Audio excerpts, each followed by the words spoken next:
Première lettre de Timothée 3. Celui qui aspire à être un dirigeant dans l'Église désire une belle tâche. Cette parole est certaine. Il faut toutefois que le dirigeant soit un homme irréprochable, mari fidèle à sa femme, faisant preuve de modération, réfléchi et vivant de façon convenable, qu'il soit hospitalier et capable d'enseigner.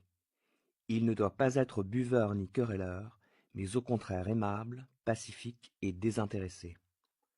Qu'il dirige bien sa famille et maintienne ses enfants dans l'obéissance en toute dignité.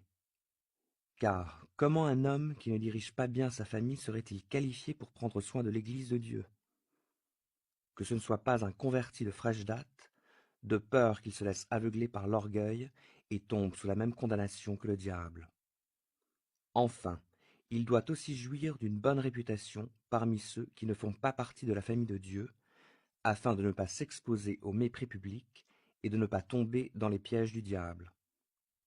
Il en va de même des diacres. Ils doivent inspirer le respect. Qu'ils soient des hommes de parole, sans penchant pour la boisson, ni pour le gain malhonnête. Ils doivent garder avec une bonne conscience la vérité révélée de la foi. Il faut qu'eux aussi soient d'abord soumis à examen. Ensuite, si on n'a rien à leur reprocher, ils accompliront leur service. Il en va de même pour les femmes diacres.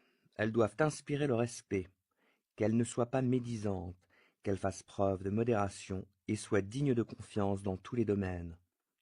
Que les diacres soient des maris fidèles, qu'ils assument bien leurs responsabilités à l'égard de leurs enfants et de leur famille.